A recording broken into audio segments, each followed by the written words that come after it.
Donc,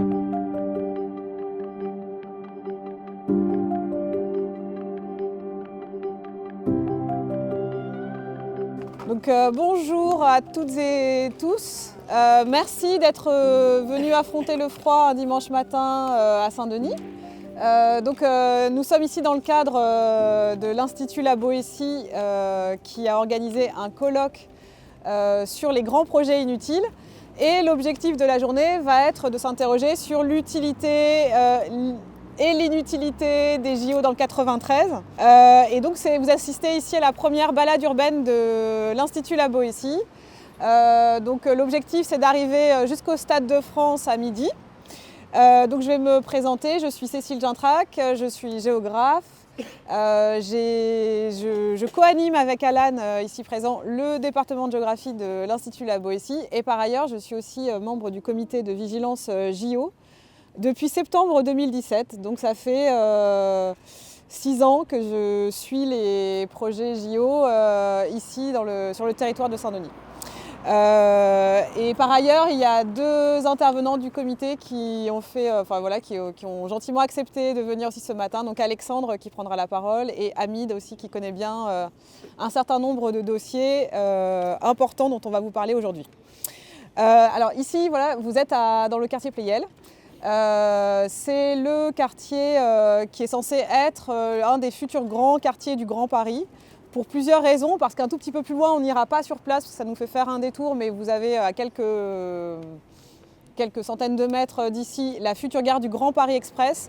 Si vous ne savez pas ce que c'est, le Grand Paris Express c'est une sorte de super métro qui fera le tour de Paris, en première couronne essentiellement, et qui reliera les grands points, y compris par exemple la Défense et la gare du Grand Paris Express de Saint-Denis est censée devenir le Châtelet-Les Halles du Grand Paris Express, donc le hub du Grand Paris. Donc c'est un quartier qui est amené à être beaucoup mis en avant, d'autant plus qu'effectivement il va y avoir le village olympique ici pour les Jeux qui vont avoir lieu donc en 2024, dans quelques mois.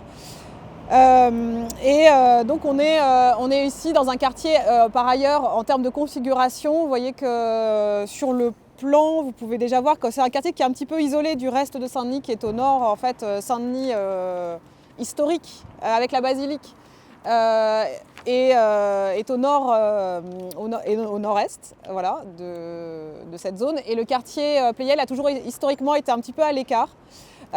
Et donc il est encadré par une autoroute et des voies ferrées. Et donc c'est dans ce quartier en fait, qui était un petit peu à l'écart de Saint-Denis, que l'essentiel des infrastructures nouvelles vont émerger.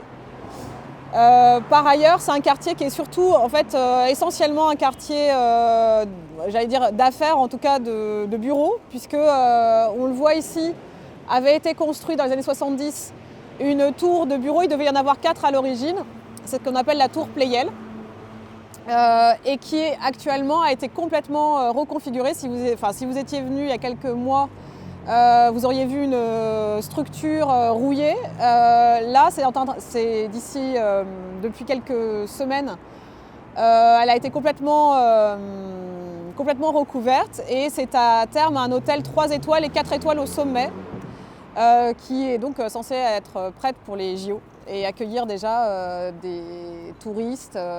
Il avait été évoqué même que le CIO soit ici, mais apparemment ils se sont dit que Paris c'était quand même plus sympa, étonnamment, je ne sais pas pourquoi.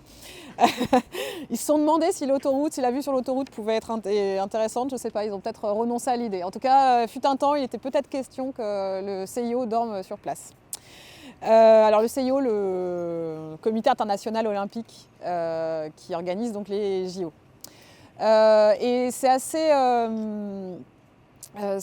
donc il y a beaucoup de gens qui viennent travailler à Pleyel et qui repartent le soir. Donc c'est un quartier pas toujours très vivant pour ceux qui ont habité sur place. Il y a peu de commerce, il y a peu de vie, et pourtant c'est là que va se concentrer un certain nombre de grands projets. Et donc, pourquoi se demander si toutes ces nouvelles infrastructures sont utiles ou inutiles? C'est parce que ça a été vraiment l'argument phare des JO, en fait, du dossier de candidature de Paris 2024. Une grande partie de l'argumentaire de Paris 2024 pour obtenir les JO, ça a été de dire que ça allait être utile pour un territoire défavorisé qu'est le 93. Et ça a été l'argument de vente principal, et notamment autour d'une notion qui a été beaucoup avancée, c'est celui d'héritage. Donc les JO sont censés laisser un héritage positif pour le 93, à la fois en termes social, environnemental et en termes sportifs. Donc c'est évidemment ce qu'on va interroger, c'est-à-dire en gros la promesse de départ c'est que il y a une régénération totale du quartier et Pleyel et de Saint-Denis et que ça favorise un quartier et des quartiers considérés comme défavorisés. Donc on va voir si de ce point de vue ça a été utile ou pas, donc je vais laisser une sorte de suspense. Voilà. Enfin, vous allez voir. Mais après, je vais essayer quand même, par ailleurs, d'être mesurée. Je tiens à signaler quand même que le comité de vigilance, parce que c'est une des attaques qui est souvent faite par les gens qui nous... avec qui on est en dialogue parfois, les autorités, c'est de dire qu'on est des opposants de fait au JO et qu'il y a une dimension idéologique. À l'origine, en fait, quand on s'est constitué, y compris avec les gens qui étaient là depuis quasiment le début, il a été question très rapidement de savoir si on était pour ou contre l'événement sportif. Et en fait, très rapidement, on s'est dit qu'il n'était pas forcément question de trancher sur ce point, parce qu'à Saint-Denis, il y avait des gens qui étaient pour l'événement sportif, qui sont sportifs. Il y a beaucoup de sportifs à Saint-Denis, qui n'avaient pas forcément envie de se positionner contre les JO, mais qui s'interrogeaient vraiment sur cette promesse de départ, qui était un héritage environnemental, social, sportif, particulièrement intéressant pour le 93. Et donc, on est parti de ce point de départ de l'héritage.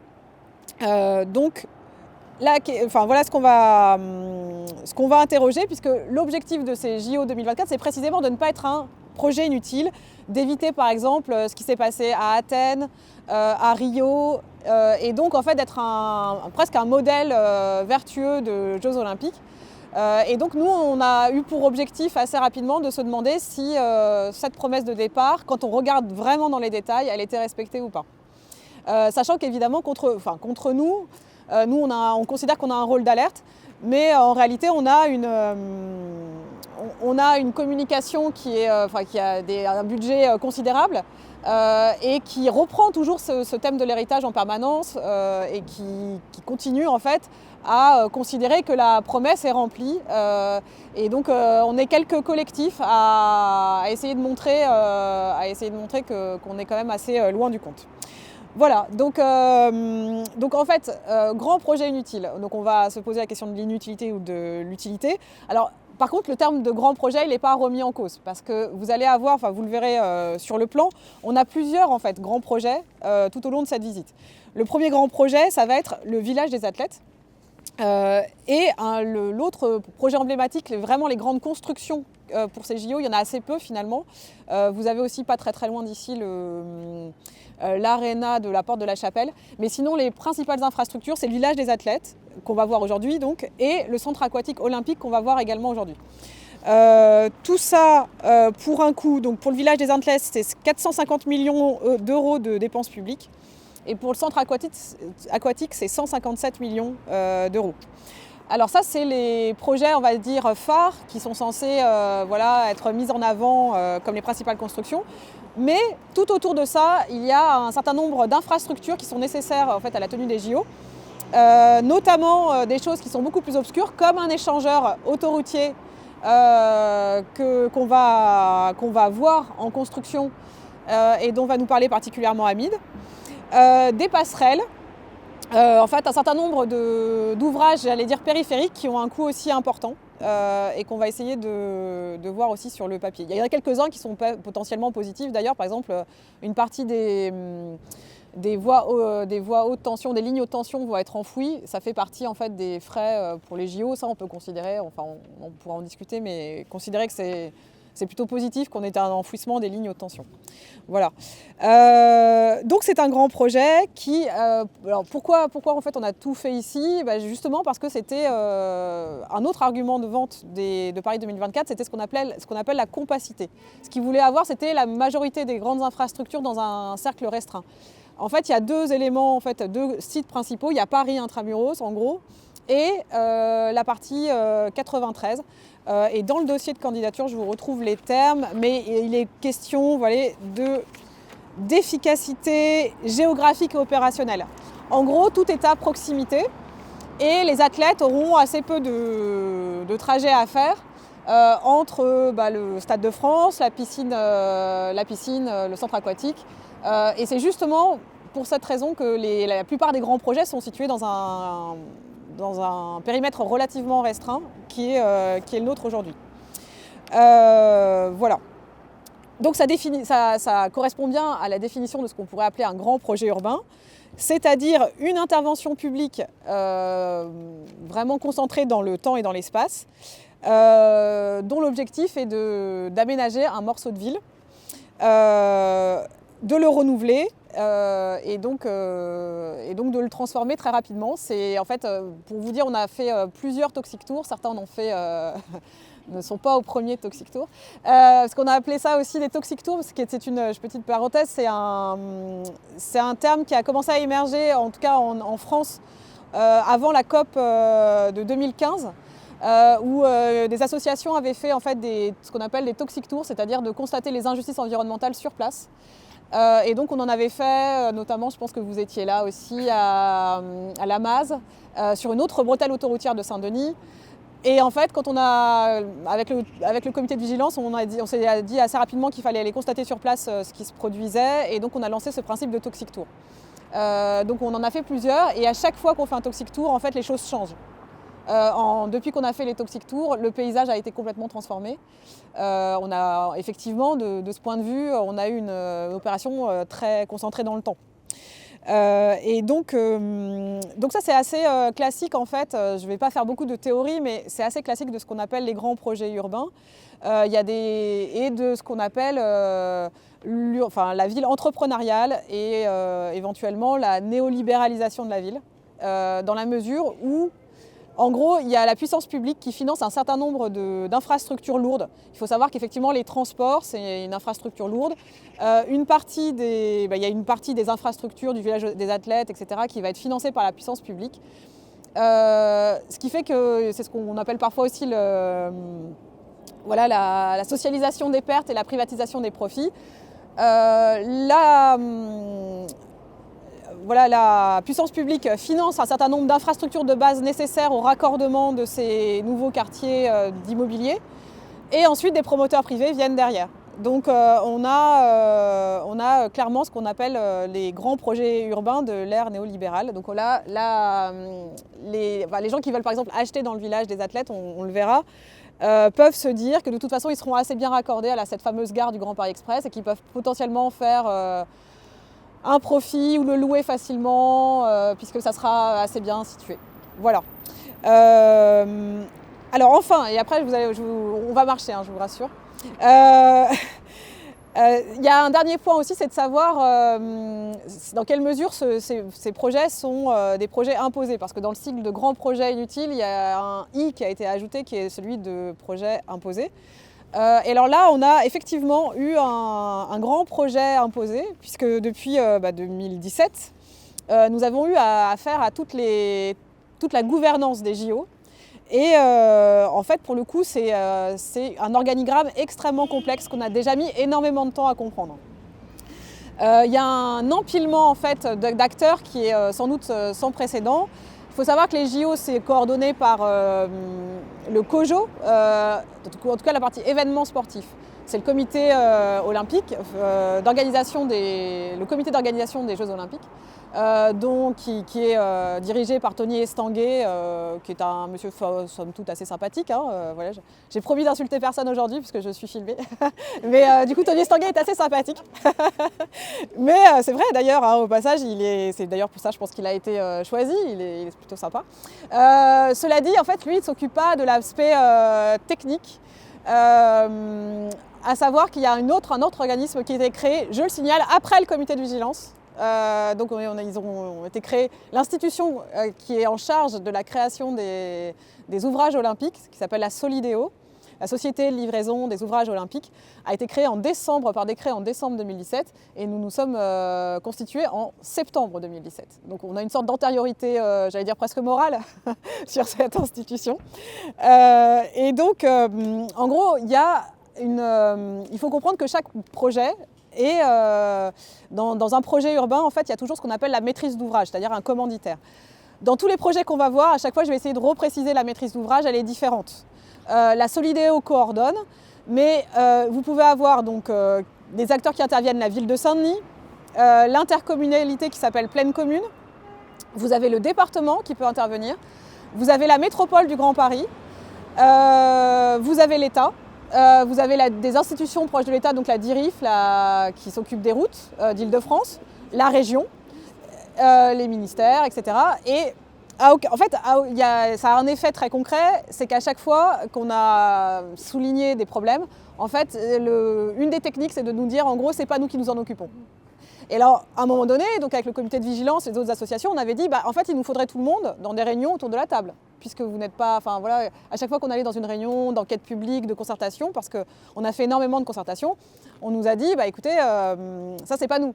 Alors on disait, en fait, ce qu'on vous propose, c'est de mettre tout le monde autour d'une table et de faire un forum public des JO. Forum public qui avait été accepté dans un premier temps et qui a été annulé. Parce qu'en fait, ça supposait probablement de revoir le projet en profondeur, c'était notre souhait, et de créer en fait des passerelles entre les différents petits bouts de projet qui font le projet global ici. Et la difficulté, c'est que dans les JO, et ça c'est le propre de l'aménagement des JO, c'est qu'il y a un délai très serré, et que en fait, tous ces acteurs sont angoissés par le fait de ne pas livrer à temps. Le directeur de la Solidéo, les premières fois il a été nommé, il commençait tous ses discours par le décompte des jours qui lui restait jusqu'à la livraison. Donc en fait, il dort vraisemblablement avec son compteur autour de lui. Le nombre de jours, il le dit à chaque fois, dès qu'il commence une réunion, il commence comme ça. Et il nous l'a dit dès le début en fait, dès qu'on a fait les premières réunions. Ce qui suppose qu'en fait, un projet, s'il veut être amélioré, il faut des concertations, il faut repenser le projet régulièrement. Et ça, on n'y a pas eu droit en fait, avec les JO. Quasiment le premier projet qui a été lancé, il y a eu des petits aménagements à la marge, mais le premier projet était celui qui a été décidé et il n'y avait plus moyen de repenser un projet global.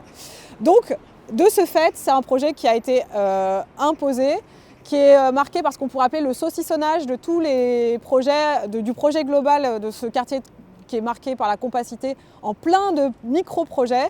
Avec une discussion avec les autorités qui est quasi impossible parce qu'il n'y a jamais tous les acteurs autour de la table. Et que ces discussions, ils les ont entre eux, hein, ils arrivent à se réunir, il y a des conseils d'administration, ça, il n'y a aucun problème, mais en tout cas pas avec les habitants. Ou alors, c'est pour nous montrer des vidéos, des diaporamas d'images 3D, et la discussion s'arrête là. Donc il n'y a pas eu du tout d'échange. Il y a, comme on l'a montré dans le colloque hier, l'enquête publique, c'est un moment important en fait.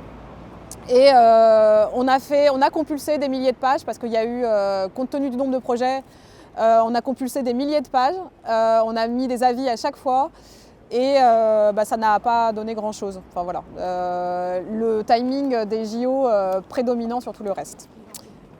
Et les enquêtes publiques, en fait même d'ailleurs, pour tout vous dire, et après on va avancer, l'enquête publique justement du village des athlètes où nous allons nous rendre là en deuxième étape, même ce qu'on appelle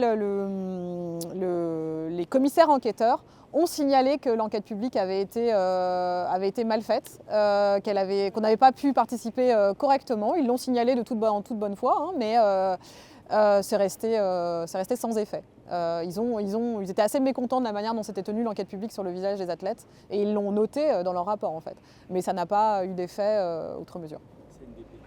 Oui, c'est ce qu'on appelle la CNDP, ouais. La CNDP, voilà. L'agence CNDP en fait dans ces enquêtes publiques parce qu'elle ne dépasse pas un budget le projet ne dépasse pas les 300 millions d'euros. Donc le saucissonnage en fait est dû au fait que ça a été saucissonné de telle manière à ce que le seul CNDP, agent CNDP qu'on a vu, c'était sur le Commission nationale. Je me permets de redire ce que tu disais, c'est que comme avec ce saucissonnage des projets, on n'a pas forcément accès au dispositif de la CNDP, la Commission nationale du débat public, qui permettrait en fait beaucoup plus de transparence, et donc on n'a pas eu accès à, on va dire, une concertation satisfaisante. Et puis pour terminer, depuis en fait la stratégie depuis 3-4 ans, auparavant on avait quand même de temps en temps des échanges et des réunions, c'est de limiter au maximum les réunions et de ne plus répondre à aucune des sollicitations. C'est la bonne vieille technique, mais qui est assez efficace, hein, je dois le dire, du silence radio. En fait de faire comme si on n'existait pas. Et de faire comme si, en gros, les demandes qu'on faisait n'existaient pas. C'est la meilleure des... Cela dit, c'est une très bonne technique politique, hein. Je signale que ça fonctionne assez bien. Voilà. Et écoutez, on va aller vers le village des athlètes. On va se réchauffer. Je ne sais pas si, du coup, les gens m'entendent quand on marche quand même. Si, c'est bien. Ah bon, d'accord, je vais pouvoir faire des petits commentaires au fur et à mesure. Parce que là, par exemple, on va avoir la commercialisation d'un des immeubles du village des athlètes. Ça s'appelle Apogée. Et donc là, vous avez une sorte de petit bâtiment de commercialisation juste face à la tour Pleyel. Petit rectificatif, apparemment, l'hôtel de la tour Pleyel, ce sera du 4 et 5 étoiles et il est censé y avoir une piscine au sommet pour les amateurs. Et pour information, ils sont en train de construire une deuxième tour à côté parce que ça manquait visiblement d'immobilier de bureau. Et donc, en fait, ils construisent une deuxième tour à côté de la tour Pleyel actuellement. Qui sera livrée je ne sais pas trop quand, 2024, 2025, ouais. Et voilà, en fait, en dessous, vous avez un des immeubles du village des athlètes. Si vous avez des velléités, il faut compter 7 000 € du mètre carré. Voilà.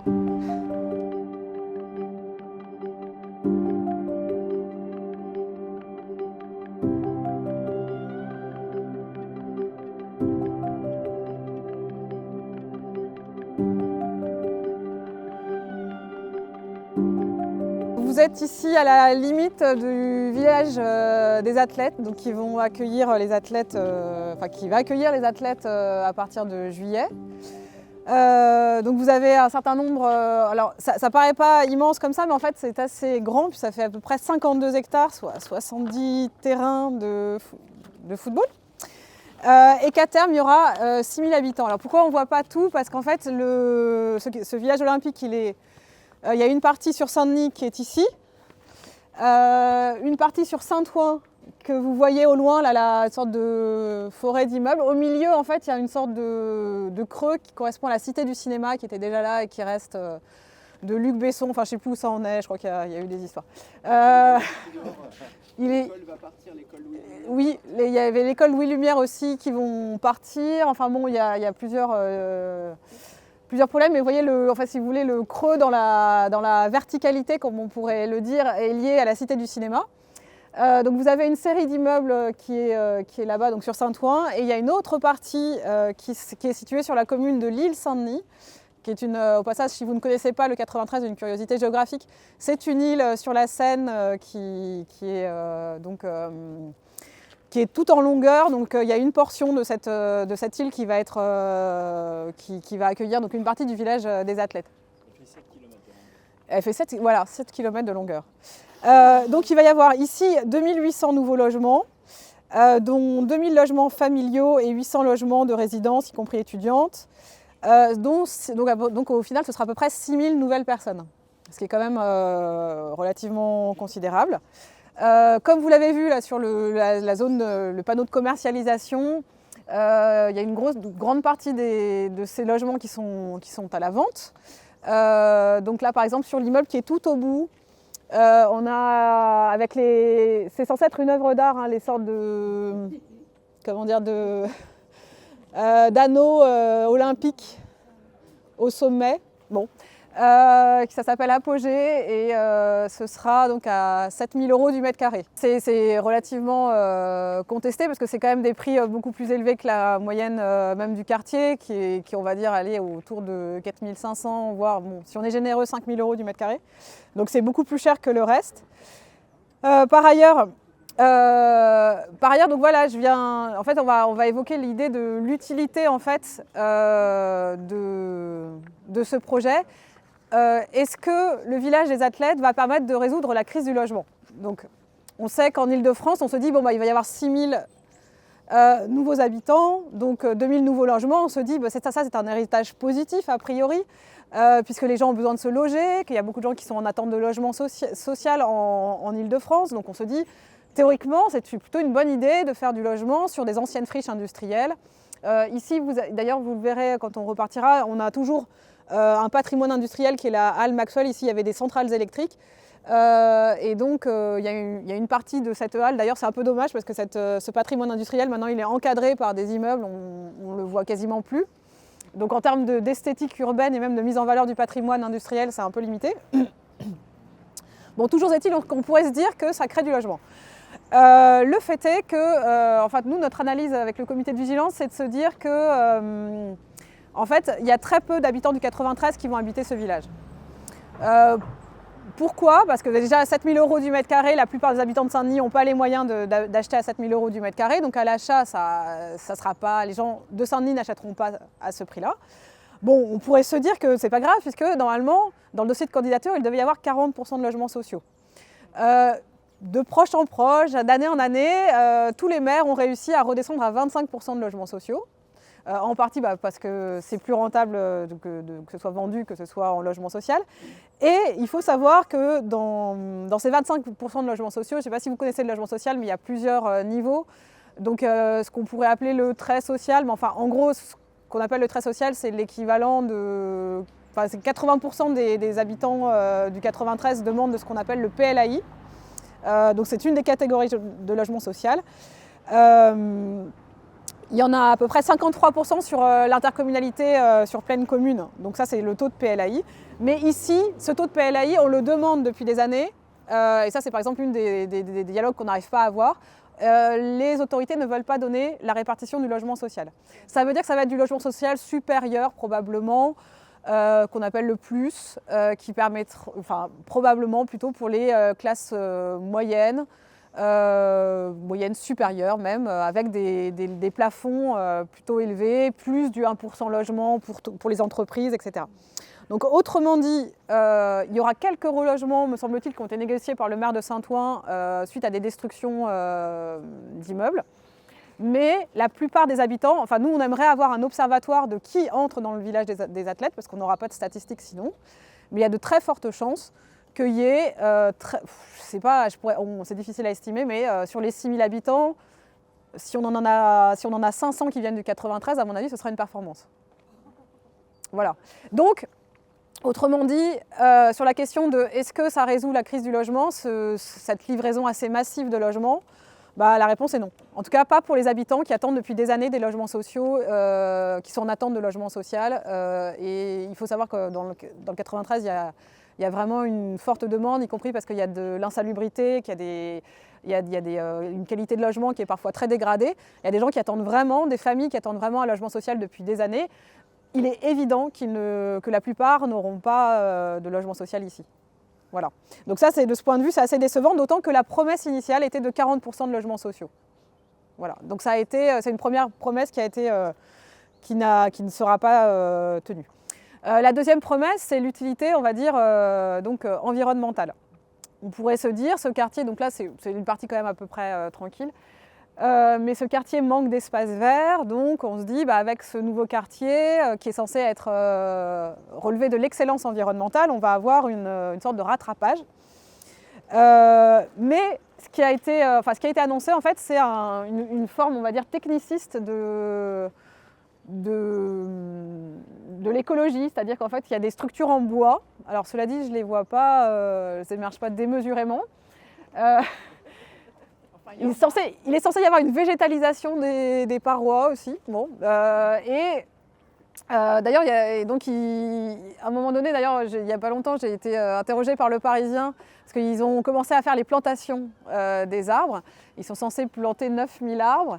Et à un moment donné, je disais aux journalistes que pendant un moment, ils nous avaient même vendu le principe d'une forêt urbaine de 3000 m². Je ne sais pas si vous voyez ce que ça fait 3000 m². C'est quand même voilà, une forêt, quoi, tout simplement. Donc en fait, entre la communication et la réalité, il y a toujours un petit décalage. Et surtout, ce qui est important, c'est que le principal parc qui va être situé là, en fait, ouais, par ici, là, voilà, en fait a été promis un parc et en gros pendant de 2,5 hectares. Et il a fallu, en fait, pendant très longtemps, on a constaté que sur les maquettes, à un moment donné, on a vu toutes les maquettes, etc. On se rend compte qu'en fait, avait été rajouté 5 immeubles dessus. Donc il y a le seul parc. C'est un quartier, par ailleurs, en fait, il y a à la base très peu d'espace vert. Donc il y a un déficit d'espace vert. Donc on se dit 6 000 habitants de plus.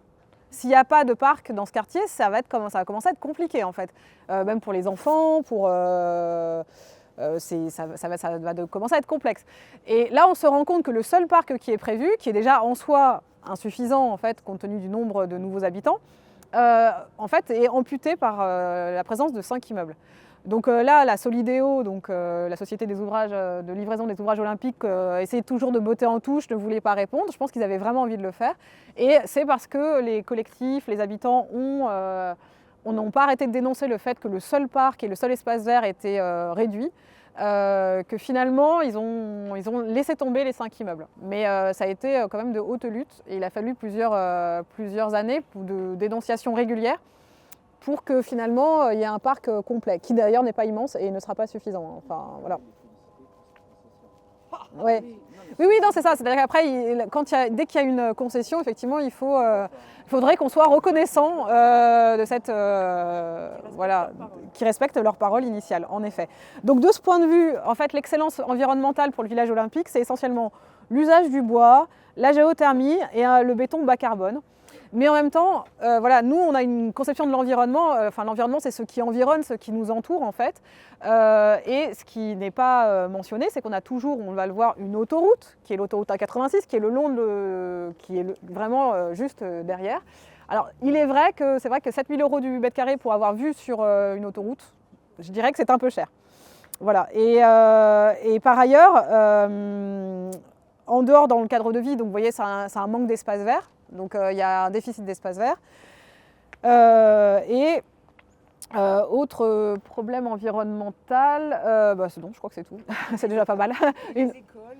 Alors justement, les écoles, on va y venir, mais déjà ça va me faire un petit peu la transition.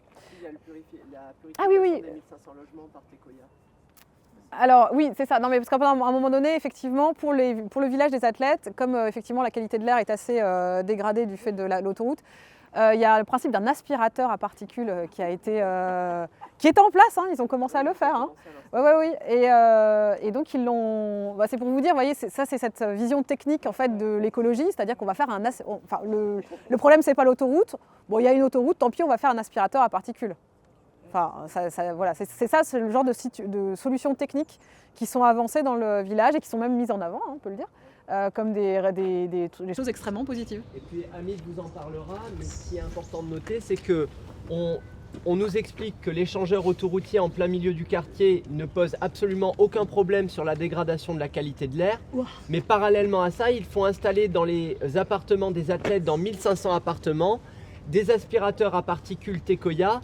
Donc il y a en fait une dualité dans le discours qui porte à interrogation. Oui. Et justement, ce qui va se passer, c'est que là, vous voyez au loin l'A86. Et donc, il y a une des voies de sortie qui arrive justement ici pour desservir le village, sachant que le directeur de la Solideo a bien signalé que l'échangeur était absolument indispensable au village des athlètes, puisque, je cite, il ne faudrait pas que les athlètes soient arrêtés à un feu rouge. Pendant les JO, et notamment, alors là c'était quand même teinté d'une certaine forme de mépris, notamment les délégations américaines et israéliennes, je cite. Hein. Ouais. Sous-entendu, dans le 93, je ne sais pas ce qui pourrait se passer, enfin, je ne sais pas, peut-être que j'interprète un peu mal, peut-être que je fais du mauvais esprit, mais le fait est que ça a été présenté comme ça par le directeur de la Solideo. Et donc ici vous avez en fait et là on va parler justement de l'échangeur, Hamid va nous en parler, on va aller devant l'école, mais il y a un premier édifice qui est menacé en fait par ces travaux d'échangeur. Le trafic va être augmenté, là on est dimanche matin, ça se voit pas démesurément, mais il va être augmenté sur cette avenue, quoi, tout simplement, et donc sur la rue Ampère, voilà. Et ici, vous avez une crèche, par exemple. Et donc, il a été fait des mesures, et dans l'enquête publique, il est bien montré que la qualité de l'air va être dégradée. Donc, en fait, on est censé avoir de l'excellence environnementale, mais sur les points notamment stratégiques, y compris des crèches, on a une augmentation avérée de la pollution. Donc le décalage entre l'excellence environnementale et le fait qu'il y ait plus de pollution dans un quartier, on a du mal à comprendre, on n'a jamais vraiment compris. Et vous verrez les arguments qui ont été donnés récemment par les institutions. Donc on va devant l'école qui est la plus menacée. Voilà. Oui, je signale juste peut-être que, effectivement, puisque je vais essayer de ne pas faire de mauvais esprit, il y a 2-3 trucs positifs. Il y a un enfouissement donc, des lignes haute tension dont on voit encore, en fait, les lignes ont été enlevées, mais il reste, vous verrez dans la perspective, il y a voilà, le poteau a été, enfin il reste encore le poteau de ligne haute tension, mais il va être enlevé. Les lignes sont elles-mêmes enlevées et il y a une passerelle qui va relier au-dessus de la Seine, Lille, Saint-Denis. Et je dirais que c'est un des points positifs. Alors cela dit, après, à chaque fois qu'on peut se dire, mais attendez, parce que c'est un peu des arguments, mais c'est génial, les JO ont permis d'accélérer certains projets qui ne se faisaient pas. On a envie de dire, vu que ça coûte au total 1,71 milliard pour les infrastructures, avec ces de dépenses publiques, hein. Donc en fait l'État ne va pas gagner de l'argent, c'est pas lui qui gagne de l'argent sur les JO. Donc il y a 1,7 milliard investi. Si on mettait en cumulé ces 1,7 milliard, on aurait pu faire sans doute cette passerelle qui ne coûte pas 1,7 milliard.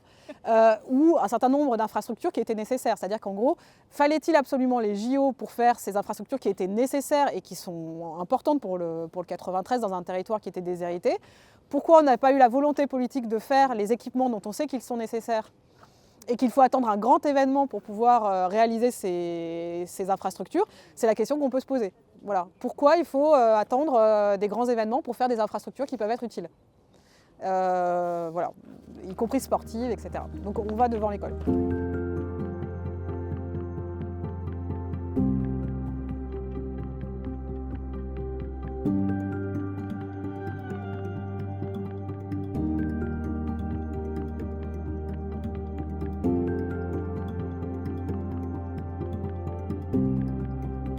Oui, j'ai oublié de vous dire un tout petit truc sur le village des athlètes, c'est qu'il y a aussi la question en fait de l'emploi qui a aussi été mis en avant comme un héritage. Alors évidemment, je ne sais pas si vous avez suivi, mais il y a quelques semaines, il y a eu un effet, on va dire, indirect, mais positif peut-être des JO, c'est qu'il y a une telle pression sur le calendrier qu'un certain nombre d'ouvriers sans papier qui travaillaient sur l'Arena, qui sont réunis dans un collectif qui s'appelle les Gilets Noirs, ont réussi à obtenir des régularisations parce qu'en fait, ils avaient lancé un mouvement de grève et ils avaient arrêté le chantier. Donc le timing est tellement serré qu'ils ont obtenu une partie de régularisation, ce qui est une chose naturelle. Mais il faut savoir que selon certains pré-rapports parlementaires, il nous avait été aussi annoncé pareil, des conditions de travail exemplaires et des retombées économiques sur le 93. Il faut savoir que les TPE-PME, finalement, on serait à 4 ou 6% en fait, d'emplois. La plupart des gros marchés ont été logiquement remportés par des grandes entreprises, ce qui fait que les impacts sur l'activité du territoire sont limités et qu'il y a eu aussi déjà des régies de quartier, etc., qui attendaient des marchés qui ont été relativement déçus. Et il y a toute une plateforme d'économie sociale et solidaire. A priori, les effets sont très limités. Donc, de ce point de vue non plus, c'est pas, si vous voulez, c'est pas il n'y a pas un effet d'emploi massif, sachant qu'en plus la plupart des emplois qui vont être donnés, Paris 2024 parle d'emplois mobilisés, pour ne pas dire l'emploi créé, parce que les emplois ne seront pas créés sur la durée. Donc en fait, c'est des emplois temporaires et souvent sous-qualifiés, en fait, d'accueil ou de sécurité. En fait, le besoin énorme actuellement, c'est la sécurité. Donc des agents, des vigiles de sécurité. C'est ça qui est recruté. Il y a même des Pôle emploi essaye de recruter coûte que coûte des vigiles. Voilà. C'est ça l'effet principal sur l'emploi.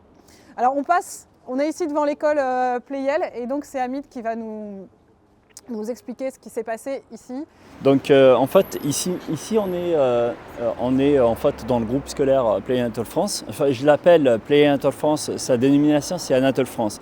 Mais nous on veut vraiment intégrer cette école maternelle qui s'appelle Ignace Pleyel. Donc c'est pour ça qu'on l'appelle nous au comité de vigilance à la FCPE Pleyel Anatole France. En fait l'école maternelle elle est là, l'école élémentaire elle est de ce côté-là, du côté Libération. On a la 86 qu'on a vue tout à l'heure. Donc en fait, dans leur projet, c'est rajouter 2 bretelles supplémentaires à ce qui existait avant. Et nasser et emprisonner ce groupe scolaire par de la circulation autoroutière. Donc là, on a des boulevards qui seront branchés sur 5 bretelles autoroutières de la 86. Donc à la sortie du projet, en fait, ce projet de la direction des routes d'Île-de-France, en janvier 2019, nous l'avons contesté. En fait, il est à peine sorti dans le public, Comité de vigilance est parti dessus, ainsi que la FCPE et pas mal de riverains et de collectifs et d'associations. Donc c'est dire que nous n'avons pas attendu longtemps pour le dénoncer. Il est sorti, en fait cette dernière variante, parce qu'on devait en fait réfléchir à d'autres variantes, comme disait Cécile, il y a l'échéance et qu'il fallait faire vite. Donc il devait y avoir encore des concertations, des choses qui devaient se faire pour choisir le meilleur projet. Et là, en l'occurrence, ce projet, en fait, il a été arrêté en janvier parce que l'échéance était courte pour fabriquer ce truc. Donc voilà, les choses ont été faites un petit peu dans l'empressement. Donc ce groupe scolaire est bordé par 2 boulevards, boulevard Libération et boulevard Anatole France, et tout ça est branché sur des bretelles autoroutières. Quand on regarde en fait du dessus, on voit que c'est une forme de triangle. Donc, quand on regarde un petit peu, moi j'ai essayé de documenter un petit peu sur les installations autoroutières et je me suis rendu compte qu'en fait les échangeurs sont fabriqués de cette manière. C'est un rond-point avec des bretelles qui viennent dessus. Et en fait quand je regarde le projet qui est ici, qu'ils vont faire ici, qu'ils vont réaliser, en fait on se rend compte qu'il y a un groupe scolaire au milieu, un triangle qui fonctionne comme un rond-point, à ceci près qu'il est à double sens. En France, on a des ronds-points giratoires. Là, c'est un rond-point à double sens, alimenté par 5 bretelles. Ce n'est pas des voies urbaines, ce n'est pas des boulevards qui viennent dessus. C'est des bretelles autoroutières. Et qu'est-ce qu'il y a à l'intérieur de ce rond-point? Un groupe scolaire de 600 gamins, âgés de 3 à 12 ans, un logement étudiant de presque 100 étudiants, et la rue Poiret, des maisons, des petites maisons historiques dans le quartier Pleyel, où il y a presque 150 à 200 habitants. Donc tout ce monde-là se retrouve concrètement dans une sorte de rond-point à double sens alimenté par 5 bretelles. Ce n'est pas une image, c'est une réalité. Là, en fait, je montre un petit peu la circulation actuelle. Là, c'est ce qu'on a aujourd'hui autour de ce groupe scolaire qui est là, avec la circulation par Francis Poulbeau. En fait, vous voyez à peu près la circulation avec l'épaisseur du trait qui décrit un petit peu l'intensité de la circulation. Ça, c'est le projet actuel, c'est ce qu'il va y avoir. Donc là, vous avez maintenant, ou avant, et là, vous avez l'après. Et là, qu'est-ce qui se fait? Qu'est-ce qui se passe? Le franchissement urbain Pleyel, dont on n'a pas parlé, avec le village olympique et tout ce qui se passe comme projet partout, en fait, vont faire converger toute la circulation autoroutière et routière, en fait, au cœur du quartier, là où on était. Là, on avait plein de voitures. En fait, là, il y a des projections à 18 000, 20 000 véhicules par jour. Sur cet axe périphérique à côté des voies ferrées, ici, qui vont ligaturer, en fait, d'après le département, il y avait entre 10 à 20 000 véhicules par jour. Donc, comme on va effacer ou ligaturer cet axe routier, qu'est-ce qui va se passer? Tout va venir au cœur du quartier, là où il y a la fontaine et la tour Pleyel. En fait, là, ici, vous avez la place Pleyel et c'est là que vont converger, en fait, derrière la résidence étudiante qui est ici. C'est là que tout va converger, en fait.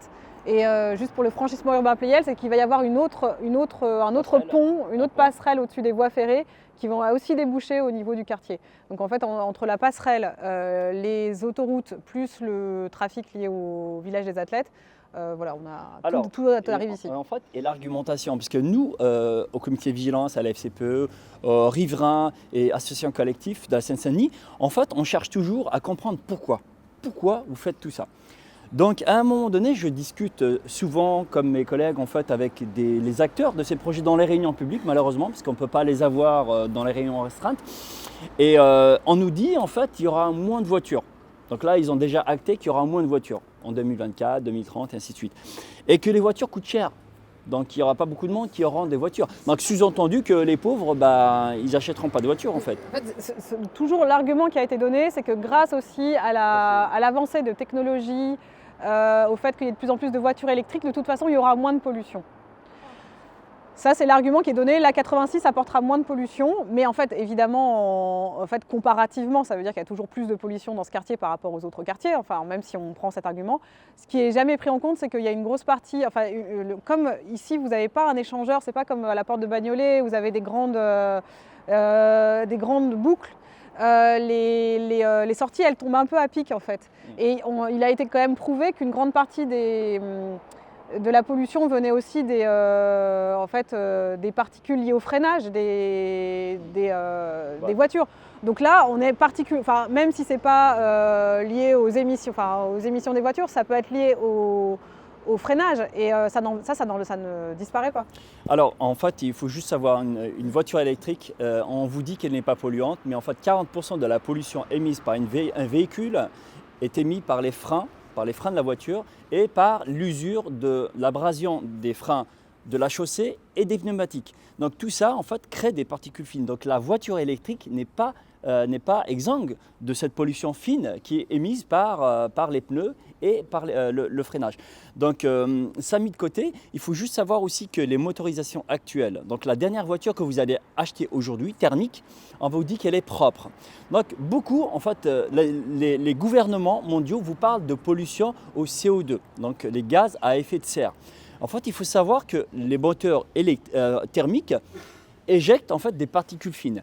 Aujourd'hui, un moteur neuf que vous achetez maintenant, enfin une voiture neuve, émet des particules, ce qu'on appelle extra fines.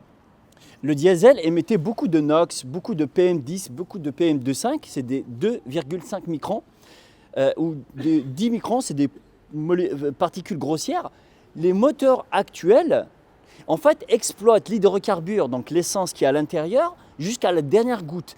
Donc, qu'est-ce qui fait le moteur? Il concasse ces molécules d'hydrocarbures à une échelle telle que ces particules en suspension rentrent dans votre corps par la peau et non pas par le poumon. Donc ça, beaucoup de gens ne le savent pas. Je pose la question à Air Paris. Je leur dis, nous sommes experts de nos quartiers, nous commençons à nous documenter un petit peu sur les publications scientifiques, sur les dégâts que fait la pollution de l'air sur l'organisme humain et sur les plus jeunes d'entre eux, les enfants. Et je leur avais dit, mais est-ce que vous avez un système de relevé de ces polluants extrêmement fins qui vont jusqu'à 0,10 micromètres? Donc comme je vous disais, ça rentre par la peau, vous n'avez pas besoin de les inhaler pour que ça rentre dans votre sang. Ils me disent non, ils ont une expérimentation sur Paris et ils veulent étendre ça, mais ça coûte très cher. Donc il y a une partie de la pollution de l'air qui n'est pas visibilisée, cette pollution aux particules fines. Donc dissociez bien la pollution atmosphérique liée au CO2, réchauffement climatique, qui touche le globe entier, et la pollution fine qui touche des endroits localement. Donc ici, c'est une pollution fine. Et très clairement, en fait, les enquêtes publiques ont montré, effectivement, c'est avéré, qu'il va y avoir une augmentation de la pollution sur ce site. Donc un site avec des enfants. Et je pense que là, ce qu'il faudra aussi dire, c'est qu'il y a eu évidemment des recours qui ont été faits. Donc là, on va reprendre justement ce qu'on a fait pour essayer d'éviter avec le travail du comité de vigilance qui a été vigilant en fait et qui a ramené du monde, en tout cas on avait 120 personnes sur ce premier forum du comité de vigilance, qui a attiré des politiques, des gens, beaucoup de monde, des journalistes sur cette histoire, et ça a commencé à prendre. Et donc en 2020, ayant vu que l'enquête publique a abouti sur la validation de ce projet, qui ne doit pas exister, en fait, on est parti en justice à la Cour d'appel de Paris. La Cour d'appel de Paris, en fait, a suspendu l'intérêt général du projet en mai 2020. Donc ensuite, sur le recours de fond, elle a validé le projet. Là, on est parti au Conseil d'État et ensuite à la Cour européenne des droits de l'homme. Ça ne s'est pas fait facilement, ça s'est fait avec beaucoup de difficultés parce qu'il faut financer tous ces recours. Donc ce n'est pas avec plaisir qu'on va faire un recours devant la CEDH. On l'a fait parce que la santé de ces enfants sera abîmée en fait, par cette infrastructure. Et je me permets de dire qu'après, en fait, quand les travaux ont repris, finalement ce qui a été mis en avant, c'est l'intérêt, je cite, socio-économique, sans préciser, du projet. Quel est l'intérêt socio-économique? Bon, on peut imaginer que c'est justement en filigrane les JO, parce qu'il n'y a pas... Voilà, économique, ça veut bien dire ce que ça veut dire. Et par ailleurs, voilà, là où il y a injustice, en fait, c'est caractéristique d'une injustice environnementale, puisque dans le même temps à Paris, l'objectif c'est de sanctuariser les écoles, de fermer les routes près des écoles. Et là, c'est un des seuls cas, donc dans le 93, où on considère qu'il est normal de rajouter du trafic dans les écoles. Et la seule justification, c'est de dire les véhicules vont polluer moins. Voilà.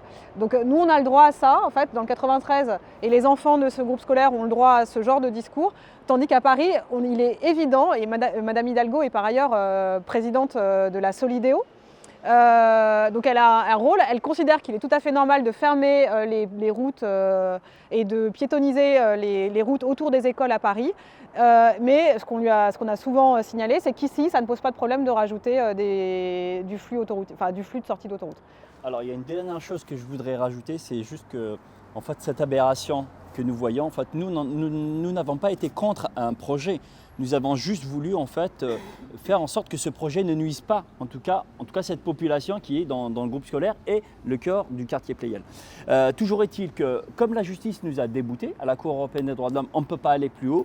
Donc on s'est dit, comme la justice a failli, parce qu'on lui a donné en fait, des documents qui sont, je ne dirais pas faux, mais dont on a grossi en fait, les intérêts, mais minimisé les impacts négatifs, ce qu'on a dit, c'est que comme la justice n'est pas capable en fait, de faire son travail parce qu'on lui donne des pièces, des documents qui ne sont pas le reflet de la réalité, donc ce qu'on est en train de faire en fait, à la FCPE 93 et avec des ONG, avec des politiques, avec pas mal de gens qui travaillent justement comme l'association Respire sur ces dossiers de pollution de l'air qui commencent vraiment à devenir de plus en plus importants, c'est de promulguer une loi en France qui interdisent la construction d'établissements scolaires, quels qu'ils soient, primaires, collèges, lycées, parce que les adolescents, leurs hormones sont perturbées par la pollution de l'air, ce que m'a dit en fait un pneumologue.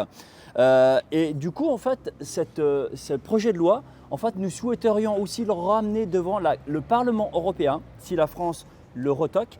Donc en fait, on a un double objectif aujourd'hui, c'est que ce projet va aboutir, je l'espère, à un projet de loi européen pour interdire la construction d'établissements scolaires, où que ce soit, partout dans tous les pays membres de l'Europe, pour dire que la santé des enfants ne doit pas en fait, pâtir de la bêtise des adultes. Les intérêts économiques ne doivent pas prévaloir sur la santé. Vous savez, l'environnement et la santé sont deux faces de la même pièce. Quand on parle d'environnement, on parle de santé. Et quand on parle de santé, on parle environnement. Il ne faut pas dissocier les deux aspects. Et donc l'idée, ce serait évidemment un peu comme ce qui a été, je crois que c'est Alexandre qui prenait cette comparaison. Je ne sais pas si vous savez, mais en géographie, ce qu'on appelle la géographie des risques, vous avez des plans de prévention des risques. L'idée, ce serait en fait de créer un plan de prévention pollution qui interdirait en fait la construction d'infrastructures accueillant du public dans les zones polluées et inversement de ne pas construire de nouvelles infrastructures polluantes à proximité d'établissements recevant du public, dans les deux sens. Et ce serait une avancée en fait, législative importante. Et si, vous allez voir, hein, l'échangeur est malheureusement en construction. On va passer là, maintenant on va rejoindre en fait, la suite du parcours et on va voir l'échangeur en train d'être construit. Donc on n'aura pas eu gain de cause sur cet échangeur, voilà. Mais en fait on ne désespère pas, enfin on ne désespère pas du tout et on essaye d'en faire aussi un symbole de ce qui ne doit plus jamais être fait. Je veux juste une petite blague, si on peut prendre ça comme une blague. En fait, ils ont, après qu'on ait gagné sur les barres d'immeubles à côté du parc Ampère, là on est passé, et en fait l'argument qu'on avait avancé pour qu'ils effacent cette barre d'immeubles, de 5 immeubles, c'est qu'il y a un collège, le collège de Ramard, 600 gamins, qui devait donner sur le parc, donc c'est un îlot de fraîcheur. C'est honteux de nous avoir promis en fait un parc qui donnerait sur un collège, qui profiterait aussi au quartier et d'un coup de baguette magique, ligaturer en fait et laisser ce collège dans un îlot de chaleur. Donc ils l'ont effacé. Là, on nous promet, et ce qu'ils vont faire d'ailleurs, en fait un purificateur d'air dans la cour de la maternelle en forme d'arbre. Regardez bien, un purificateur. Non mais c'est pas une blague, hein. C'est pas une blague. Non, Ça coûte trop cher. Ça coûte trop cher d'après eux. Ça coûte trop cher. Et quand je vois le maire de Saint-Denis vous dire ça coûte très cher, à un moment donné, j'ai envie de lui dire mais cela ne vous concerne pas. Ce n'est pas vous qui faites l'échangeur, c'est l'État. Cet échangeur est financé à 75% par l'État et 25% par la région, dans le pot commun Solidéo. Donc c'est la Solidéo, donc c'est un projet JO puisque c'est la Solidéo qui paye tout ça. Mais ce n'est pas la Solidéo qui paye, c'est l'État et la région. Et j'ai envie de dire au maire de Saint-Denis qu'on a essayé de solliciter mais qu'on n'a jamais en rendez-vous, que ce n'est pas à lui de penser en fait au prix de ce groupe scolaire. S'il était déplacé, c'est à l'État et à la région de financer. Donc je ne comprends pas en fait cette attitude. Donc comprenez bien, la tour Pleyel avec ses annexes, le village olympique où vous avez été avec tous ces appartements et tout ça, ils ne respireront pas une particule fine qui sera émise par l'échangeur. Par contre, le groupe scolaire qui est adjacent à l'échangeur, on va lui donner un purificateur d'air dans une cour, ce n'est pas dans les locaux, hein, ce n'est pas dans les classes, c'est dans la cour où les gamins passent peut-être une demi-heure ou une heure dans la journée, alors que dans les classes, c'est le plus clair de leur temps. Et on vous dit, voilà, soyez satisfaits en fait du cadeau que nous vous faisons. Voilà, donc le purificateur d'air en forme d'arbre, voilà, c'est ce que nous avons gagné. On y va. Donc on continue, alors vous allez voir sur le plan, donc là on passe, ça va être la plus grande phase de marche. Nous allons donc longer l'autoroute à 86.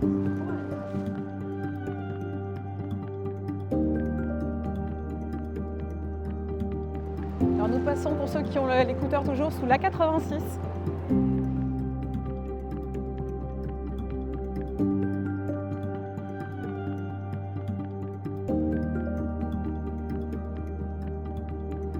Là, vous voyez la nouvelle sortie en fait, hein, qui a été construite, qui va bientôt ouvrir. Alors, nous avons ici, comme vous pouvez le constater, une belle perspective à 360 degrés, donc qu'on va décrire. Donc ici, l'un des plus grands faisceaux ferrés de France. D'Europe même. D'Europe, oui, d'Europe, tout à fait. Vous avez effectivement le panneau qui annonce l'aménageur de l'échangeur, enfin l'aménagement de l'échangeur. La tour Pleyel, la nouvelle tour en construction. L'échangeur, donc vous voyez un petit peu d'ailleurs qu'ici en fait on n'est pas sur un échangeur routier, mais ce qu'on a nous qualifié d'échangeur urbain, c'est-à-dire qu'en fait on est sur un boulevard urbain, mais vous voyez à peu près l'ambiance générale, sachant que nous sommes un dimanche matin et que c'est la partie de la semaine la moins fréquentée. Au loin, donc si vous continuez, vous avez le centre aquatique olympique et vous avez le Stade de France et toute la zone ici, c'est la ZAC Saunier, donc qui va être réaménagé, c'est le quartier qui va être réaménagé autour du centre aquatique. Et un tout petit peu plus loin, donc vous avez là un data center dont Alexandre va nous parler. Voilà, Alexandre est géographe aussi par ailleurs. Voilà, je te laisse te présenter. Ça marche. Merci Cécile, bonjour à toutes et tous. Donc moi je m'appelle Alexandre Schoen, je suis chercheur en géographie des télécommunications. J'ai beaucoup travaillé sur la répartition des infrastructures et des équipements numériques en France et en Europe. Et j'ai beaucoup travaillé dans mes recherches dans le cadre de Saint-Denis et de Plaine Commune. Alors, ce que vous voyez, l'espèce de grande boîte noire grise là-bas, on aurait pu s'approcher plus là-bas, mais ça va nous rallonger. Je vous encourage à vous approcher et même à passer de l'autre côté, hein, si vous voulez, pour que vous puissiez mieux voir ce que je dis. Donc n'ayez pas peur, venez. Donc, rapidement, ce qu'il faut comprendre déjà, pour voir cette grande boîte noire, enfin grise que vous voyez à l'arrière, c'est de le remettre en perspective dans l'histoire même de la Seine-Saint-Denis, dans l'histoire de l'urbanisme.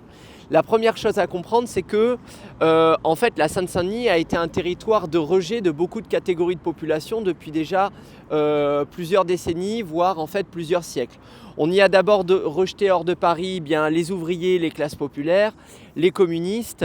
On y a mis un certain nombre d'activités que forcément on ne voulait plus dans la capitale à l'heure de la désindustrialisation, notamment les casses automobiles, les déchetteries. Et puis sont arrivés à partir des années 1960-1970 les premiers data centers en Seine-Saint-Denis. Pourquoi ? Parce qu'à la fois c'était des territoires où le prix de l'immobilier était un peu moins élevé, mais surtout il y a un héritage d'un point de vue de la structuration spatiale de ces territoires, puisque vous le savez que la Seine-Saint-Denis est un territoire très industriel.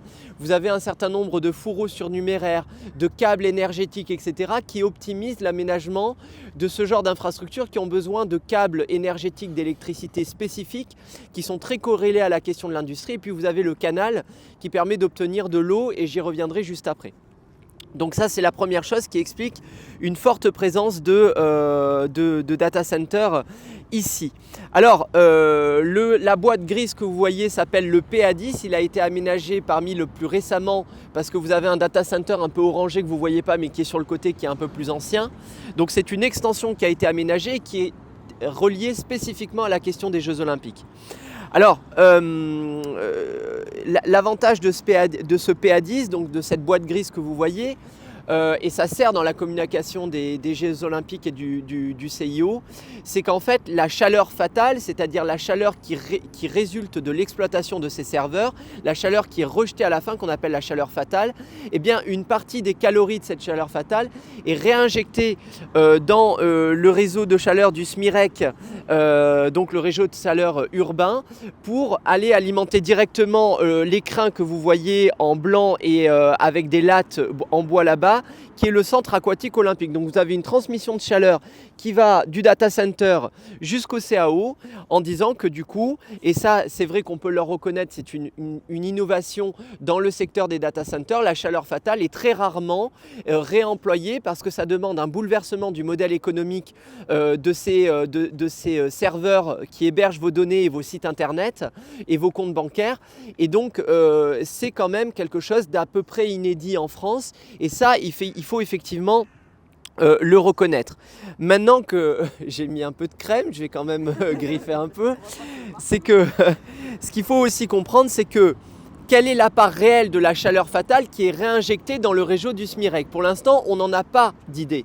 On sait que c'est 6,5 mégawatts qui sont injectés en termes de chaleur, mais on ne sait pas quelle est la proportionnalité par rapport à l'énergie qui est consommée par ces data centers et la chaleur qui est réellement rejetée par le data center. Ça, on n'a jamais réussi à avoir ces chiffres. Si on n'arrive pas à les avoir, c'est qu'il y a un risque que ce soit un petit peu maigre par rapport à la chaleur fatale qui est rejetée de façon globale ensuite. La deuxième chose qu'il faut mettre en avant, c'est que les data centers, plus on va en rajouter, et là les Jeux Olympiques sont un alibi pour rajouter du data center en Seine-Saint-Denis, c'est que ça pose un certain nombre de problèmes. Je vous l'ai dit très rapidement. Premier problème, c'est l'assèchement électrique potentiel au regard des besoins énergétiques. Ça consomme énormément d'énergie électrique et ça peut déstabiliser des systèmes énergétiques locaux si ça consomme trop, notamment en période de stress énergétique pendant l'hiver. Ça crée également des vibrations, et puis il y a un autre problème, et là j'attire davantage votre attention là-dessus, c'est qu'un data center, ça consomme énormément d'eau. Beaucoup d'eau. On parle beaucoup de la question des méga-bassines, mais là une méga-bassine, vous en avez une. Ça consomme des centaines de milliers de litres d'eau par an, l'ensemble des data centers convenus. Je vais vous prendre un exemple aux Pays-Bas pour que vous compreniez, parce qu'on a du mal à avoir les chiffres français sur ça, parce que ce n'est pas stipulé dans les documents d'urbanisme, alors qu'aux Pays-Bas, oui. Je vous prends l'exemple du complexe de 28 data centers Microsoft à Middenmeer aux Pays-Bas, qui s'élève à... On vendait aux Pays-Bas que les 28 data centers Microsoft ne consommeraient qu'entre 12 et 20 millions de litres d'eau par an pour refroidir. La réalité, c'est qu'aujourd'hui, les rapports les plus récents montrent que Microsoft a menti et qu'on est sur 84 millions de litres d'eau par an consommés par ces data centers. C'est entre 4 à 7 fois plus. Donc il y a évidemment un énorme problème, d'autant qu'en été 2022, on a demandé aux Néerlandais de faire des efforts de consommation d'eau parce que justement on était en situation de sécheresse et de stress hydrique. Donc il y a bien sûr ces problèmes-là. Alors finalement, est-ce qu'on est sur un ou deux data centers seulement comme ça en Seine-Saint-Denis? Non. Vous avez au total à peu près 123 data centers en Île-de-France en 2018, plus 3 en projet en 2019, pour au total 180 000 mètres carrés de data centers. Et finalement, ce qu'on peut voir, c'est que les 2/3 de ces data centers franciliens sont dans le sud de la Seine-Saint-Denis. Cécile, je vais te demander de m'aider 2 secondes. Et je voudrais avoir l'aide de, s'il vous plaît, 2 personnes pour tenir cette carte que j'ai fait pour la sortie, donc attention. Alors, pour la sortie, je l'ai fait avec l'Institut Paris Région. Donc, c'est un data center. Donc ça, c'est une carte que j'ai réactualisée, mais vous avez un rapport de l'Institut Paris Région qui fait des choses très bien. Vous avez ici l'implantation de tous les data centers de la région Île-de-France, d'accord ? Tous les points que vous voyez, ce sont des data centers, sauf les jeunes qui sont abandonnés ou abandonnés ou détruits. Mais ce que vous pouvez voir clairement, c'est que l'essentiel des clusters de data centers se trouve dans le nord de la région parisienne. Vous avez, je vous ai dit, les 2/3 des data centers franciliens en termes de nombre qui sont localisés dans ce petit cluster qui va de Plaine Commune jusqu'à Aubervilliers en passant par la Courneuve. Donc là, et le reste des autres clusters, bon, vous avez bien sûr le plateau de Saclay ici, mais ça épouse les principales voies de communication puisqu'il faut que les clusters de data centers soient à proximité des grands câbles internet qui longent les autoroutes et les voies ferrées. Et donc vous avez ici se dessiner une géographie de la mondialisation qui est extrêmement importante. Donc je vous laisserai regarder la carte si vous voulez par la suite. Et juste pour conclure, relier une nouvelle fois à la question des Jeux Olympiques, c'est que vous avez ici cette grande boîte noire. Il faut se poser la question de à quoi servent ces data centers. Ils prennent de la surface, alors que comme Cécile et Hamid nous l'ont rappelé tout à l'heure, vous avez 50 000 demandes de logement social en attente juste sur la ville de Saint-Denis, que vous avez besoin dans un espace extrêmement minéralisé, d'espaces verts, de logements sociaux, etc. Et à la place, on met ces grandes boîtes-là. Au moment où on aspire à une souveraineté numérique, il est important d'aménager du data center, mais pas n'importe comment. Il faut replanifier les data centers, relocaliser certains data centers en région et pas forcément qu'en région Île-de-France, stopper cette artificialisation des sols et se poser la question, qu'est-ce qu'il y a à l'intérieur de ces boîtes ? Qu'est-ce qu'il y a dans cette boîte-là précisément ? Eh bien, vous avez des comptes bancaires de la Société Générale, des cartes fidélité, des comptes pour des géants de la grande distribution. Vous avez AT&T, Google Cloud. Est-ce que ces usages-là sont utiles pour les habitants de la Seine-Saint-Denis ? La réponse est bien sûr non. Et donc, dans ce cadre-là, il faut redisposer ces data centers dans d'autres endroits où il y a moins de stress par rapport au projet urbanistique global. Et finalement, de transférer cette chaleur dans le CAO n'est juste qu'un habillage marketing et écologique pour justifier, légitimer l'implantation de data centers dans des quartiers populaires qui n'ont pas besoin de ça, si ce n'est la Défense qui a besoin de s'implanter dans des quartiers populaires pour servir cet instrument, ce projet économique de mondialisation financière. Merci beaucoup Alexandre. Alors nous allons avoir la partie, merci beaucoup. Donc on va aller sur le Stade de France qui est là-bas, donc on a un petit peu de retard mais on est encore à peu près dans les temps, donc il nous reste un point face au Stade de France.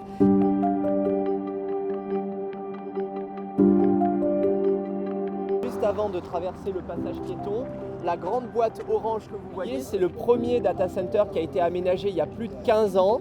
Et en fait, la grande boîte grise que je vous ai montrée, c'est l'extension qui a été construite et dont le transfert de chaleur se fait. Mais par exemple, la boîte orange que vous voyez, il n'y a aucun transfert de chaleur au CAO, absolument aucun. Ça, c'est un vieux data center comme on en connaît beaucoup en Seine-Saint-Denis et en région Île-de-France. Donc il faut voir l'emprise, c'est pratiquement un quartier entier que ça prend. Rendez-vous compte de l'impact spatial, ne serait-ce que de la boîte orange, sans compter la boîte grise à l'arrière. Rendez-vous compte de l'impact, de l'emprise spatiale que ça a dans un territoire en stress spatial comme le nôtre, où on a je vous ai dit besoin d'espaces verts et de logements sociaux. Voilà. Petite et dernière précision sur les questions numériques, c'est que les data centers sont responsables assez peu finalement de la consommation énergétique globale du numérique. Le coût carbone du numérique, c'est essentiellement les terminaux. Et en fait, si vous regardez les sponsors des Jeux Olympiques, 80% de l'impact carbone du numérique, ça reste les terminaux, les téléphones portables, les ordinateurs. Et si vous regardez les sponsors des JO, c'est quoi? C'est Intel, Samsung, etc. Donc c'est ça aussi qu'il faut garder en tête.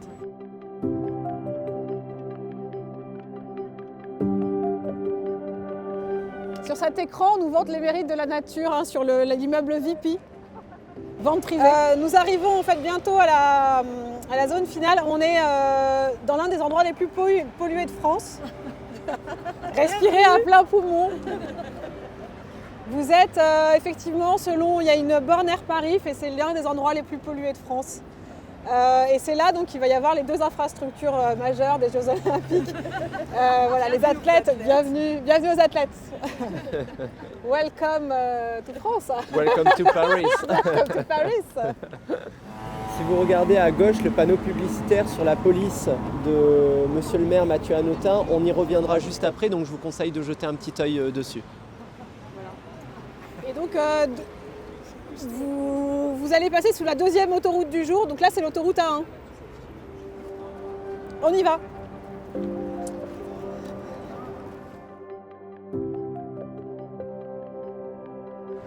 Ça y est, respirez à plein poumon, nous sommes dans le point le plus pollué de France, ici précisément.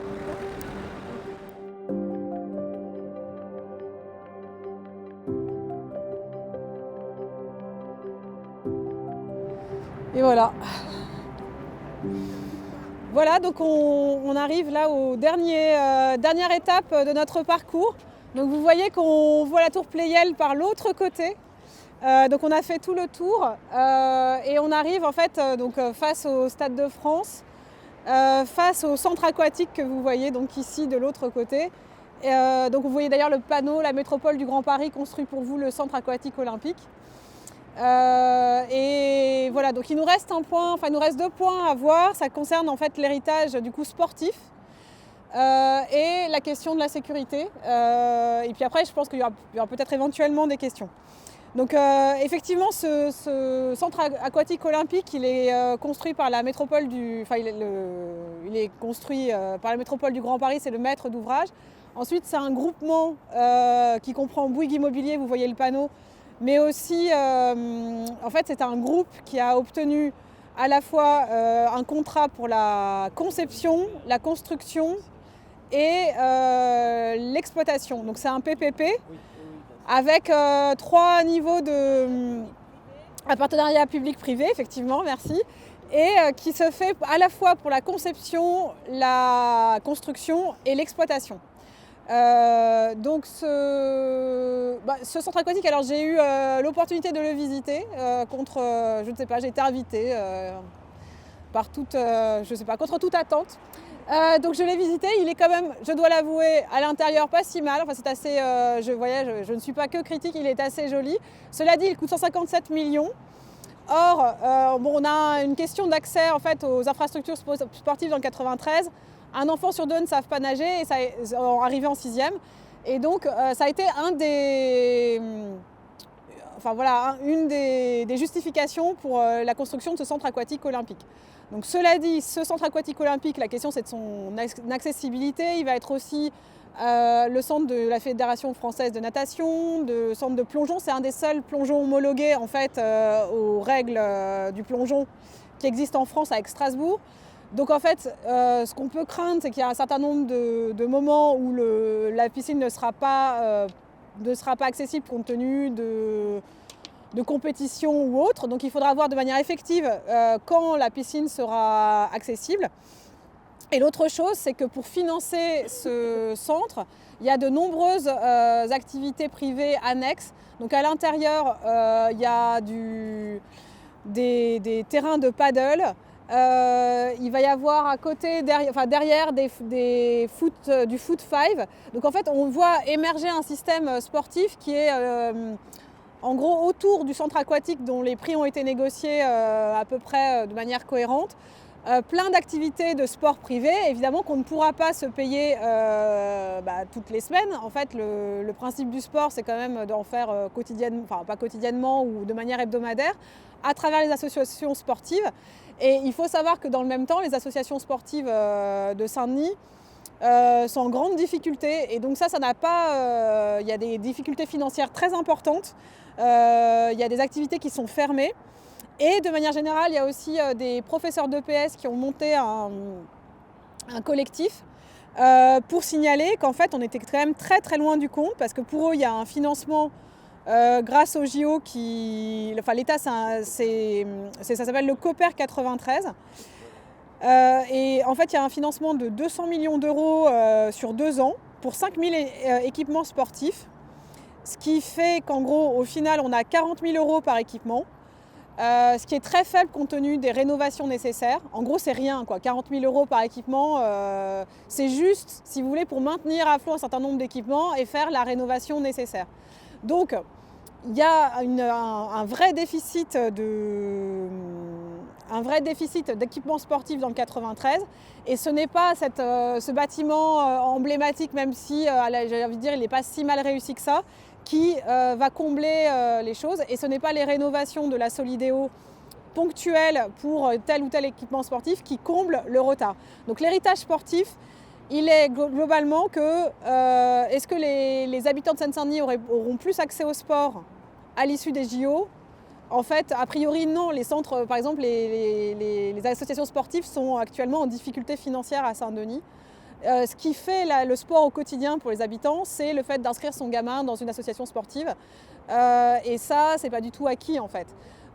Donc cette piscine aura sans doute le mérite d'exister. Encore faut-il qu'elle soit ouverte au public et accessible au public concrètement. Il y aura un bassin pour les scolaires et des lignes d'eau qui ont été négociées.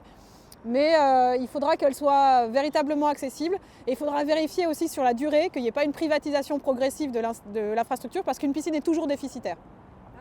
Donc il faudra que la métropole du Grand Paris maintienne des prix bas et ça il faudra être vigilant sur la durée pour que les prix bas soient maintenus et qu'on n'ait pas une dérive vers quelque chose qui ressemblerait à une sorte d'aquaboulevard ou de piscine privée. Il faudra être vigilant sur la durée.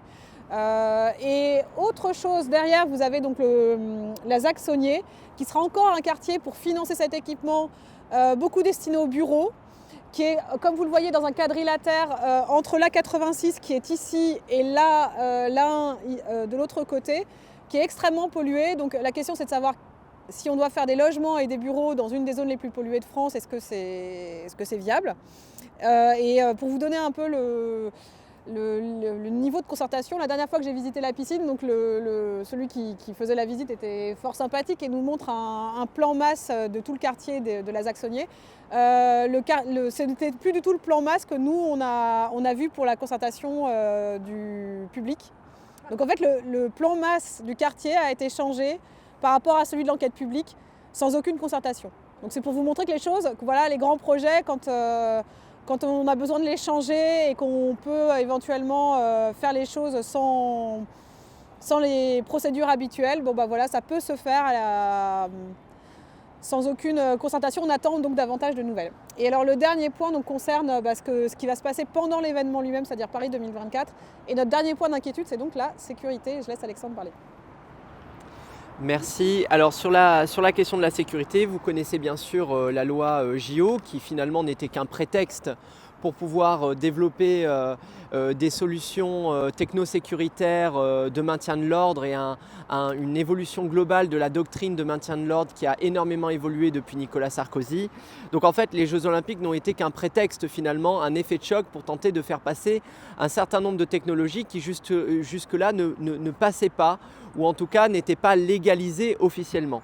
Alors notamment l'article 7 de la loi des Jeux Olympiques qui va installer notamment sur le territoire de Paris et de Saint-Denis des scanners corporels et finalement des technologies de surveillance injustifiées et disproportionnées de l'espace public. Mais ce qu'il faut comprendre, c'est que ce rendez-vous des Jeux Olympiques à Saint-Denis et dans la région Île-de-France, en fait, est l'opportunité de faire une vitrine de ce qu'est capable de faire l'industrie française de la surveillance et de la sécurité numérique pour vendre après des contrats juteux à l'étranger auprès d'autres pays, voire parfois des dictatures. Donc il faut être vraiment conscient que les Jeux Olympiques sont une opportunité vitrine de vendre de la vidéosurveillance et de vendre des technologies de surveillance à l'étranger. Donc il y a vraiment une approche commerciale, géopolitique autour de cet événement. Et c'est notamment, et ça on le dit moins, l'opportunité de développer la VSA, la vidéosurveillance algorithmique, qui va se baser sur un certain nombre de critères liés à la biométrie. On n'est pas encore sur la reconnaissance faciale. On n'est pas encore sur la reconnaissance faciale, mais des révélations assez récentes ont montré que des logiciels, un logiciel en particulier israélien a été utilisé, implémenté dans différents systèmes de vidéosurveillance par la police, par les préfectures de police et par l'État, sans en prévenir la CNIL, et donc on faisait déjà de la reconnaissance faciale et ça de façon illégale. Et d'ailleurs, il y a des projets de lancement d'une enquête de commission parlementaire sur le sujet qui révèle un scandale d'État énorme. Mais la vidéosurveillance algorithmique telle que légalisée, voire très probablement pérennisée après 2025, puisque la date n'est pas la fin des JO pour expérimenter ça, mais bien 2025 pour montrer qu'il y a une vision très prospective sur ce sujet, eh bien cette VSA, c'est surtout aussi l'occasion, et ça on ne le dit pas assez, de faire travailler de nouveaux modèles d'intelligence artificielle et de créer finalement de nouveaux datasets, c'est-à-dire de nouvelles bases de données. Et l'un des nerfs de la guerre pour développer des intelligences artificielles aujourd'hui, c'est bien sûr les supercalculateurs, c'est bien sûr les communautés de chercheurs, mais c'est aussi, et on n'insiste pas assez parce que c'est tout aussi capital pour développer de l'intelligence artificielle, de développer de nouvelles bases de données sur lesquelles nous allons entraîner ces algorithmes, entraîner ces outils numériques pour qu'ils soient performants. Sans dataset, sans base de données viable et de bonne qualité, vous n'avez pas de la bonne intelligence artificielle, pas dans le sens éthique, mais dans le sens qualitatif et économique du terme. Donc, les Jeux Olympiques sont l'opportunité de générer de nouvelles bases de données sur lesquelles ils vont entraîner leurs algorithmes pour essayer de gagner la course à l'intelligence artificielle entre la Chine et les États-Unis. Je viens sur un tout dernier point, la question du marché de la sécurité. Cécile l'a dit, mais rapidement, les Jeux Olympiques sont en recherche de plus de 30 000 agents de sécurité dans un marché qui est sous-pourvu en offre, et donc on encourage les personnes au chômage de Pôle emploi à faire des formations superficielles qui ne sont même pas diplômantes pour faire des métiers de la sécurité plus tard sortis des JO, mais des formations au rabais pour être employés pendant quelques semaines pour les Jeux Olympiques. Le budget prévu par le CIO, c'est 295 millions d'euros de budget, avec également 30 000 policiers mobilisés et gendarmes, et ainsi que 10 000 militaires. 295 millions d'euros pour recruter des agents de sécurité. On peut le mettre en parallèle avec zéro. Zéro, c'est ce que seront payés les bénévoles des Jeux Olympiques pour travailler bénévolement quand les agents de la sécurité seront avec des budgets de 295 millions d'euros, et cela pour seulement quelques semaines, puisque la cérémonie aura lieu d'ouverture le long de la Seine avec plusieurs centaines de milliers de personnes, alors qu'il aurait été moins cher et peut-être plus facile de le faire au Stade de France, symbole aussi de la Seine-Saint-Denis. Il a coûté quand même énormément d'argent, je crois qu'il a coûté plus de 350 millions d'euros au total le Stade de France, mais j'ai peur de dire une bêtise, donc on va rester sur ça. A coûté beaucoup d'argent, mais c'est vrai que c'est 85 000 spectateurs, mais ça aurait été aussi l'occasion de pouvoir mieux délimiter le périmètre et d'avoir moins besoin d'agents de sécurité. Et enfin, pour finir, je le mets en comparaison, tous ces dispositifs de sécurité, plus de 4 millions d'euros mis sur la table par Gérald Darmanin pour acheter des drones, etc. Je le mets aussi en comparaison avec ce qui se passe au niveau de la ville de Saint-Denis, puisque le maire Mathieu Hanotin a développé une énorme armature de surveillance et de sécurité et de répression policière, puisqu'on a aujourd'hui une augmentation significative des effectifs de police, avec une gestion de l'ordre qui est très confrontationnelle aujourd'hui et qui est déconnectée de ce qu'est à la base la police municipale, une police de proximité et de médiation. On a aujourd'hui la Ligue des droits de l'homme de Plaine Commune qui a alerté sur, je cite, les errements de violence de la police municipale aujourd'hui. On a un plan de vidéosurveillance qui va monter de 95 caméras de vidéosurveillance à plus de 400 caméras de vidéosurveillance d'ici la fin du mandat, d'ici début 2026. Et donc, il va également implémenter bien sûr la vidéosurveillance algorithmique à l'intérieur. Donc, pour conclure, en termes de budget d'investissement, le nouvel hôtel de police ou par exemple les caméras de vidéosurveillance, elles coûtent à la ville 6,7 millions d'euros. C'est moins que le budget d'investissement de solidarité de la ville qui est à 2 millions d'euros. C'est-à-dire qu'on claque 3 fois plus en caméras de vidéosurveillance qu'en budget investissement sur les politiques municipales de solidarité et d'égalité. Mais voilà, je crois qu'on terminera là-dessus. Parce qu'on a dépassé le temps imparti, on devait se quitter vers midi. Il est bientôt midi 30. Je sais que sans doute il y aura peut-être des questions, mais je ne suis pas sûre que le dispositif invite à le faire comme ceci. Donc je pense qu'on va le faire de manière plutôt informelle en laissant du coup les audioguides. Mais je voulais vous remercier d'avoir assisté à cette balade urbaine et j'espère que ça vous permet de voir plus en détail à quoi ressemblent en fait les sites JO et puis ce que je pourrais appeler l'arrière-boutique, c'est-à-dire ce réseau de routes et d'échangeurs qui est peu connu et qui n'apparaît jamais sur les images 3D quand on nous vend les projets. Parce que derrière, en fait, il y a toujours ce genre de choses et la vidéosurveillance et tout ce qu'on ne prend pas en compte. Donc, pour terminer, effectivement, ce colloque sur les grands projets inutiles et imposés, je crois que vous pouvez voir in situ les différentes facettes. Donc, on ne dira pas que tout est inutile, mais globalement, est-ce que les habitants du 93 vont en profiter à la hauteur de l'investissement fait? C'est a priori plutôt non. Voilà, vous l'aurez je pense compris. Et on restera donc mobilisés jusqu'au JO. Voilà. Merci à vous en tout cas d'être venus. Merci.